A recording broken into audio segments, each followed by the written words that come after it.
Hello student, welcome to my channel. আগের দিন আমি যে এই কারকের ভিডিওটা শুরু করেছিলাম, যে কারকের সিরিজটা, আজকে তার সেকেন্ড পার্ট। তো আগের দিন কারক কর্তৃকারক কী আমি সংজ্ঞাটা বলেছিলাম এবং কারক এবং বিভক্তি সম্পর্কে। আজকে আমরা কর্তৃকারকের শ্রেণীবিভাগগুলো আলোচনা করব। কর্তৃকারকের শ্রেণীবিভাগকে কিন্তু অনেকগুলো ভাগে ভাগ করা যায়, ঠিক আছে? তো প্রথম যে শ্রেণীবিভাগটা সেটা হচ্ছে উক্তকর্তা। তোমাদের পরীক্ষায় ডিরেক্টলি কিন্তু অপশানে থাকবে না যে কর্তৃকারকের শ্রেণীবিভাগ হিসাবে, তবে কিন্তু আমাদের কারকের যখন জানতে হবে, কারককে পুরোপুরিভাবে তার টাইপসটাও জানতে হবে। তো প্রথম হচ্ছে উক্তকর্তা, ঠিক আছে? বাক্যে যখন কর্তা নিজে উপস্থিত থেকে যখন ক্রিয়া সম্পাদন করে, মানে বাক্যে যখন কর্তা নিজে নিজে উপস্থিত আছে এবং কর্তাই কিন্তু ক্রিয়াটা সম্পাদন করছে, তাকে আমরা কি বলি? উক্তকর্তা বলে থাকি। যেমন ধরো, প্রথম যে উদাহরণটা আমি রেখেছি, দেখো আমি অনেকগুলো উদাহরণ রেখেছি যাতে তোমরা বুঝতে পারো। ভ্রমর এলো গুনগুনিয়ে, এখানে দেখো ভ্রমর এলো গুনগুনিয়ে, তাই তো? কে তাহলে গুনগুনিয়ে এলো? ভ্রমর। ভ্রমর তো নিজেই কাজটা করছে, তাই তো? তো এখানে ভ্রমরটা হয়ে গেল কিন্তু উক্তকর্তা। এখানে ভ্রমণ হবে না, অ্যাকচুয়ালি ভ্রমর হবে, ঠিক আছে? একটু কারেকশন করে নিও।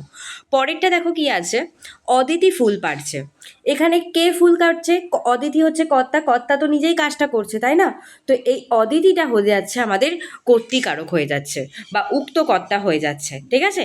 রামবাবু আমাদের বাংলা পড়াচ্ছেন, পরের যে উদাহরণটা, এখানে রামবাবু আমাদের বাংলা পড়াচ্ছেন। কে পড়াচ্ছেন? রামবাবু পড়াচ্ছেন, তাই তো? কর্তা নিজেই কাজটা করছে, তো সেটাকেই আমরা তাহলে কি বলে থাকি? উক্তকর্তা বলে থাকি, ঠিক আছে? আমি অনেকগুলো উদাহরণ রেখেছি, তোমরা কিন্তু এগুলো অবশ্যই দেখে নেবে। এবারে চলে যাব অনুক্ত কর্তা কি। অনুক্ত কর্তার জিনিসটাকেও আমাদেরকে ভালো করে বুঝতে হবে। আমরা দেখব হচ্ছে অনুক্ত কর্তাটা কি। অনুক্ত কর্তা হচ্ছে কর্তার সঙ্গে বিভক্তি বা অনুসর্গ যুক্ত হলে। বিভক্তি কি, অনুসর্গ কি, আমি কিন্তু আগেই বলে দিয়েছি, তোমরা যারা দেখোনি তারা কিন্তু আগের পার্টটা অবশ্যই দেখবে। তো সাধারণত র, বয়শূন্য র, এর বিভক্তি এবং দ্বারা দিয়ে অনুসর্গ যুক্ত করা হয়, ঠিক আছে? যেমন, তাহলে অনুক্ত কর্তা কখন হবে? যখন আমাদের বিভক্তি অথবা অনুসর্গ থাকবে। তোমার যাওয়া হবে না, এখানে দেখো কর্তা তো নিজেই যাবে, নিজেই করছে কাজটা, তাই না? তোমার যাওয়া হবে না, তো এই তোমারটা হয়ে যাচ্ছে। আর কি বিভক্তি আছে? বয়শূন্যর আমার একটা বিভক্তি, বুঝতেই পাচ্ছি। তাহলে এটা হয়ে যাচ্ছে কিন্তু আমাদের অনুক্ত কর্তা, কর্তৃকারকের শ্রেণীবিভাগের মধ্যে। পরেরটা দেখো, আমার দ্বারা এই কাজ হবে না, এটা আমাদের অনুসর্গ। এখানে আমার আছে, বয়শূন্যরা বিভক্তি। রহিমের আর আসা হলো না, রহিমের বয়শূন্যরা বিভক্তি, তাই তো? তো এইগুলো হচ্ছে আমাদের অনুক্ত কর্তা। তাহলে উক্ত কর্তার অনুক্ত কর্তা চেনার উপায় কি? উক্ত কর্তা হচ্ছে বাক্যে কর্তা নিজে কাজটা করবে, এবং অনুক্ত কর্তা হচ্ছে এখানে বিভক্তি বা অনুসর্গ দেখে তোমরা বুঝতে পারবে এটা আমাদের কোন কারক। এবারে আমি চলে যাব নিরপেক্ষ কর্তা, ঠিক আছে? নিরপেক্ষ কর্তা যাওয়ার আগে বাক্যের দুটো ক্রিয়া আছে, সেটা আমাদের জানতে হয়। সমাপিকার একটা হচ্ছে অসমাপিকা। সমাপিকা ক্রিয়া কোনটা? আমি তখন বললাম ঝড় উঠলে ধুলো ওড়ে, ঠিক আছে? আমি প্রথম উদাহরণটা নিয়েই বোঝাচ্ছি কোনটা সমাপিকা আর কোনটা অসমাপিকা ক্রিয়া। দেখো, ঝড় উঠলে, এই উঠলেটা সেন্টেন্সটা কি সম্পূর্ণ হয়েছে? নিশ্চয়ই সম্পূর্ণ হয়নি। যখন সেন্টেন্সটা সম্পূর্ণ হচ্ছে না, হট করে থেমে যাচ্ছে, সেটাকে আমরা বলে থাকি অসমাপিকা ক্রিয়া। আর সমাপিকা ক্রিয়া কোনটা? যখন সেন্টেন্সটা পুরোপুরি সম্পন্ন হচ্ছে।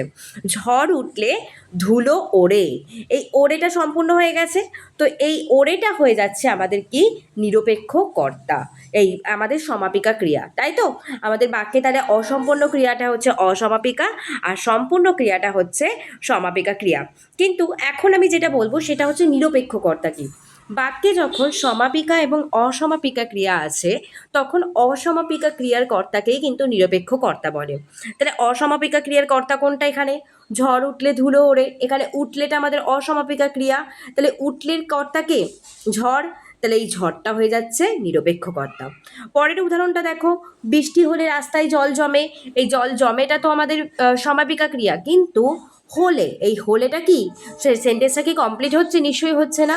তো এই বৃষ্টিটা হয়ে যাচ্ছে এই হলে, মানে অসমাপিকা ক্রিয়া। অসমাপিকা ক্রিয়ার যে কর্তা, সেটাকে আমরা কিন্তু বলে থাকি নিরপেক্ষ কর্তা। তাহলে আমরা তিনটি কর্তৃকারকের শ্রেণীবিভাগ বুঝে নিলাম। এবারে আমাদের যেটা দুটো খুব ইম্পর্টেন্ট, প্রযোজক কর্তা আর প্রযোজ্য কর্তা, দুটোকে রেখেই আমি কিন্তু এটা নিয়ে আলোচনা করব। ভালো করে বুঝবে, আমাদের পরীক্ষায় কিন্তু এই জায়গাটা থেকে এসে থাকে। তো দেখি আমাদের প্রযোজক কর্তা কাকে বলে। কর্তা যখন নিজে কাজ না করে নিজে কাজ না করে অন্যকে দিয়ে কাজটা করিয়ে নেয়, তাকেই আমরা বলি প্রযোজককর্তা। আর প্রযোজ্যকর্তায় পুরো উল্টোটা, প্রযোজককর্তা যাকে দিয়ে কাজ করিয়ে নেয় তাকে প্রযোজ্যকর্তা বলি। এক্সাম্পলটা দেখো, শিক্ষক ছাত্রদের পড়াচ্ছেন।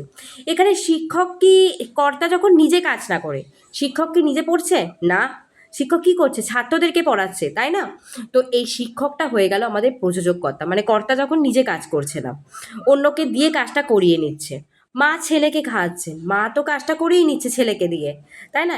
তাহলে এই মাটা হয়ে যাচ্ছে আমাদের কি, প্রযোজককর্তা। কিন্তু যখন ছেলে হয়ে যাবে তখন কি হয়ে যাবে, ছেলে বা ছাত্রদের, তখন সেটা প্রযোজককর্তা হবে।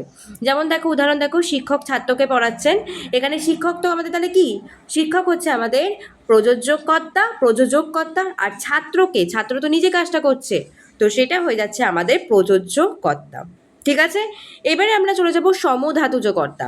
বাক্যে ক্রিয়াপদ এবং কর্তাপদ যখন একই ধাতু থেকে নিষ্পন্ন হয়। উদাহরণটা খুব কঠিন, তোমরা মনে রাখতে পারবে না।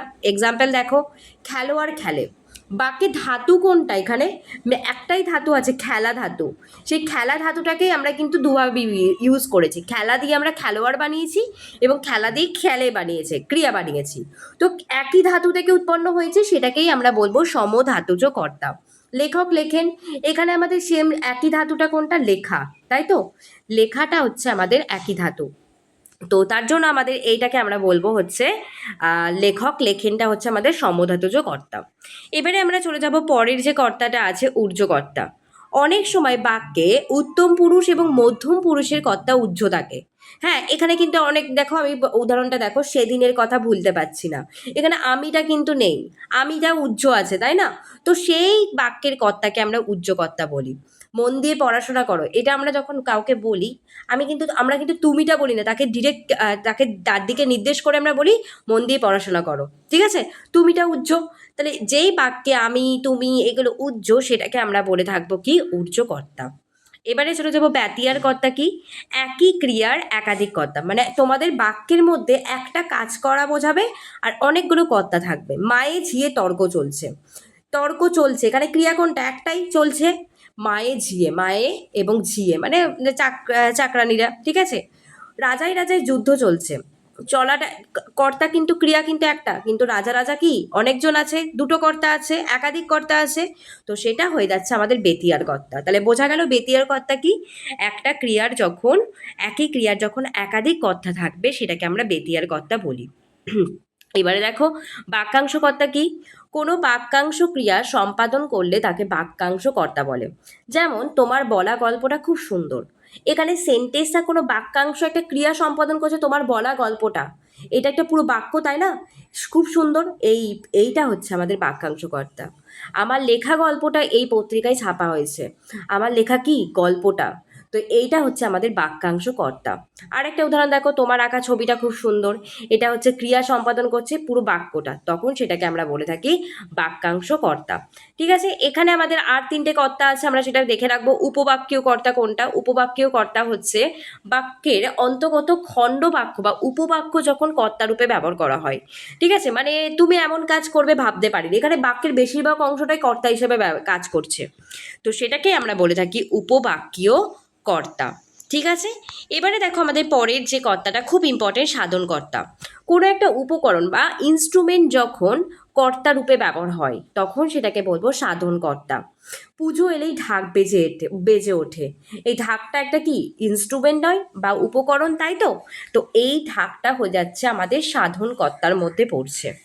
ঢেকি স্বর্গে গেলেও ধান ভাঙে, এই ঢেকিটা কি, ঢেকিটা হয়ে যাচ্ছে আমাদের সাধনকর্তা। কারণ কি, কারণ ঢেকিটা হচ্ছে আমাদের একটা উপকরণের নাম, তাহলে কোনো কিছু উপকরণ আসলে সেটা আমাদের কি হয়ে যাবে, সাধনকর্তা।